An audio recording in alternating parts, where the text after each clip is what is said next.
subscribe, like the videos. Also share the videos as well, man. I want to thank everyone who does watch and share my videos. You guys are the absolute best. Alright, let's go ahead and get right into it. I am a co-host on a radio show called Let's Talk Jets. My other co-host, his name is Tyson Roush. College football team is trash, but we're not here to talk about that, alright? We are live every Tuesday at 8 p.m. Eastern, guys. Listen, call in, guys. We absolutely love the callers that we have. We love sharing opinions with different people. We love interacting with our audience, but we're always welcoming more people, man. We want to hear from more of you. Give us your opinions and your thoughts about the team, man. We're also on Facebook as well, guys. Get involved with us on Facebook. Search Long Beach Joe. Like that page, all right? Our content's up there. Give us some feedback. We absolutely love hearing from different people about our show. And message us, man, just in case, you have some thoughts later on in the week when we aren't on. Let us know what you're thinking. We're also on Twitter as well, at TalkJetsRadio. Go ahead, follow us on there. We live tweet during the show.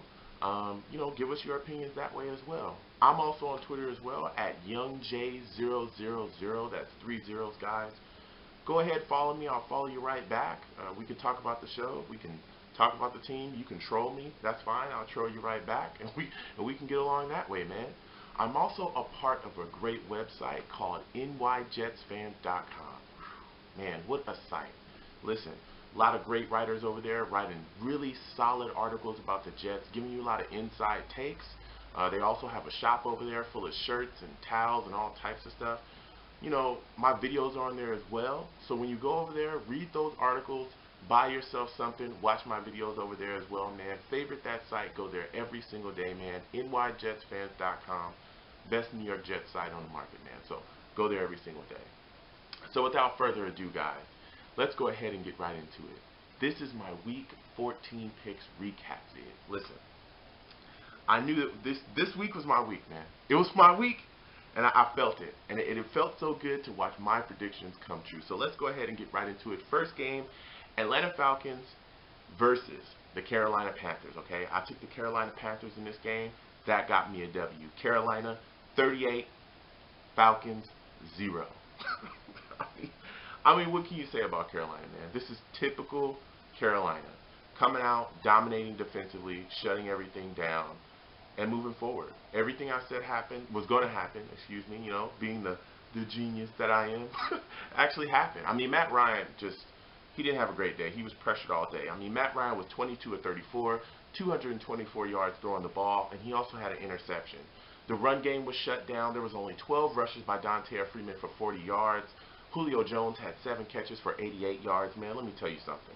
Atlanta, if you look at the turnover battle, anytime you see a game like this lopsided, you say there was a lot of turnovers. Indeed, there was. Atlanta had 4 turnovers, man. 4.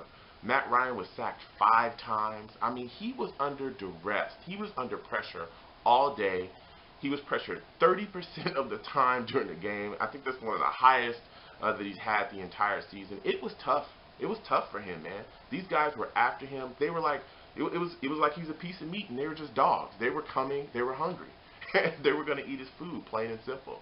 On the flip side, Cam Newton had one of the best games that he's had all year. 15 of 21, 265 yards throwing the ball. He had 3 TDs. Jonathan Stewart has continued to be solid throughout this year. 10 carries for 75 yards. Ted Ginn, man, has really shown up this year. He's had some bad drops. We've all seen them. But I tell you what, man, when he can get out and get moving, he's definitely a threat out there, man. He had 2 catches for 120 yards and 2 TDs. I mean, Carolina just finding a way to manufacture points. The defense is playing extremely solid, and when you're playing the way they play, you see where they're at.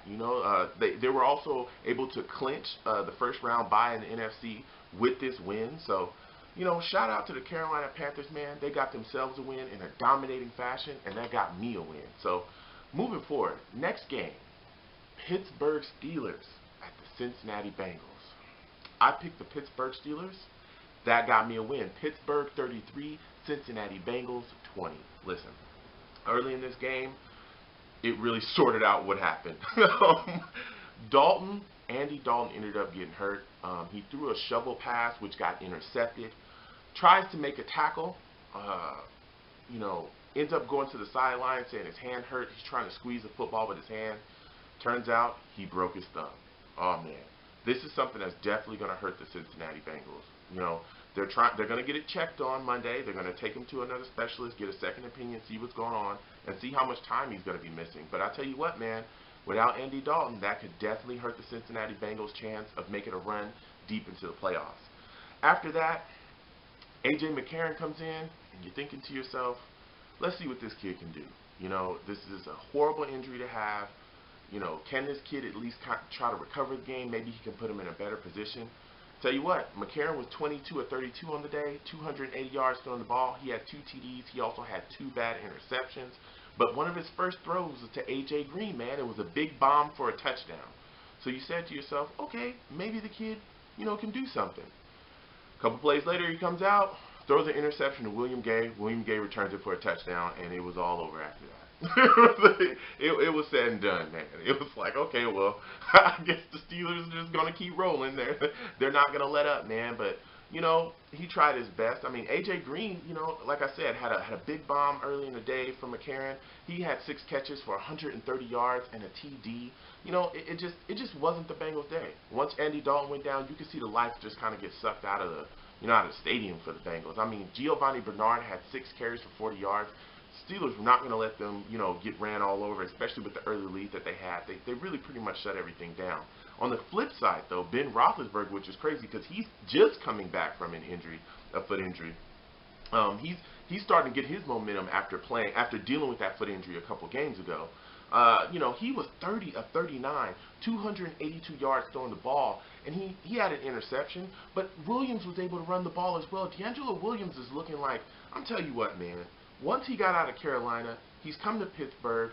He's talked about how he's changed up his running style. He's thinking a little bit more. He's not trying to hit a home run every single time. Man, he's looking so rejuvenated. 23 carries for 76 yards. He had 2 TDs. Antonio Brown had 7 catches for 87 yards. You know, Pittsburgh just kept it rolling, man. Once they got the momentum, they just kept the momentum and kept going. So, hats off to the Pittsburgh Steelers. They got themselves a win, and that got me a win.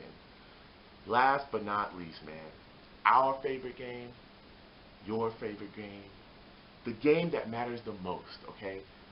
The Jets game. All right? Tennessee Titans at New York Jets. I took the New York Jets in this game. I did have some reservations. I said to myself, there could be some issues, man.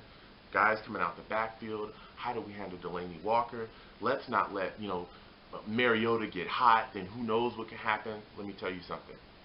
The Jets came out prepared, and the Tennessee Titans didn't. And if you watched this game, you saw that plain and simple, all right? Tennessee Titans 8, New York Jets 30. Listen. The Titans were done. They were done. Our defense came out and said, you know what, we're going to absolutely break your back and impose our will, plain and simple. And one of those guys was Calvin Pryor. Calvin Pryor was laying hits all night long, okay? The next guy that was absolutely, I think, is the defensive MVP of the game, Muhammad Wilkerson. Muhammad Wilkerson had 3 sacks on the day. There was so much pressure in Mariota's face. He couldn't figure out where to get the ball to, how to get the ball out early. He didn't know what was going on. There were so many Jets in his face. It was almost like he didn't have an O-line at all. He was just saying hike, and it was somebody with a Jets uniform in his grill. And, I mean, he just couldn't handle the pressure, man. I mean, no quarterback could, really, the way he was getting banged around. Mariota was 21 of 39 on the day, 274 yards throwing the ball. He also had an interception. You know, I also worried about the run game. I said, hey, this guy McCluster, if he gets out, you know, we could have some issues with him in the receiving end. And also, if he uses his speed and finds some holes, he could definitely gash us. Boy, was I wrong, man. McCluster had 4 carries for 12 yards. That was it. And one of those plays, Calvin Pryor actually shot into the hole and hit McCluster head up, and I mean just destroyed him. You know, the leading receiver was Delaney Walker. He had 7 catches for 71 yards, but for the most part, Screen was covering him, and Screen did a really good job this game with Walker. Didn't let him explode and go crazy. On the flip side, man, our offense was rolling, absolutely rolling. And Ryan Fitzpatrick played extremely well this game, put the team on his back, as he usually does. Everyone knows that I love Ryan Fitzpatrick. I have from the very beginning. And he was solid this game. Ryan Fitzpatrick was 21 of 36, 263 yards throwing the ball. He had 3 TDs. Chris Ivory was out there running like an absolute man. One of his runs, he actually destroyed Sensabaugh, the safety for the Titans, just ran him straight over, kept it moving. He had 22 carries for 101 yards. Just when you look at the play, from our quarterback, from our running back, and you're saying, you got to know that Brandon Marshall made a big play in this game. You just got to know. Let me tell you something. The Tennessee Titans managed to not even get a call in correctly and leave Brandon Marshall wide open. This is our number 1 wide receiver. When you come in to play the Jets, you say, okay, well, who am I looking at? Who do I need to stop? Who's the guy I need to game plan for? That name clearly is going to be Brandon Marshall. They didn't get a signal in correctly. Brandon Marshall's out there all by himself. Of course, Ryan Fitzpatrick noticed as he surveys the field. They call a little audible, pregame snap, boom, throw it straight to him. He goes 69 yards for a touchdown. I mean, the Tennessee Titans, they were just spun around. Those kids were done. They were done early, man. Brandon Marshall ends up with 6 catches for 125 yards and a TD. Eric Decker played well as well. He had 7 catches for 74 yards and a TD.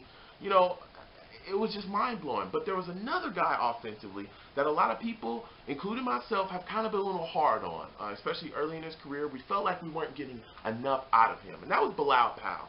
Bilal Powell has just been effective these past couple games. He's been able to come on and really show us what he can do, especially in the receiving game. And in this game, he was effective as well. He had 5 catches for 46 yards and a TD. Bilal Powell is showing you, hey, when I can get some plays called for me, when I can get in space, when I can get the ball in my hands, I can do some special things, and I can make guys miss, and I can be really slippery out there, and I can make plays. So hats off to him as well. Devin Smith actually went down in this game they're saying he tore his ACL. He's done for the season. Jeremy Curley had a calf injury as well, so that's going to hurt us in the long run, especially Devin. Devin's a kid that I wanted to continue to see progress. Young rookie wide receiver with tons of potential. He started to come on a little bit within these last couple games and was able to make some catches. So we're hoping to see him come back next year strong. And Curley with that calf injury, man, our wide receiver depth is looking a little thin right now. Kimbrel Thompson's going to have to step up and step in and make some plays. Quincy Enunwa, who's coming back, I think we're going to see an increased role out of him. There's some guys that are definitely going to have to step up, but I definitely think we can make that happen as we continue to make our playoff push. So with that said, guys, I want to thank you guys for watching. Comment, rate, subscribe, guys. Comment, rate, subscribe, like the videos. And have a great day, guys. Happy holidays to everyone. Enjoy your time with your families. Peace.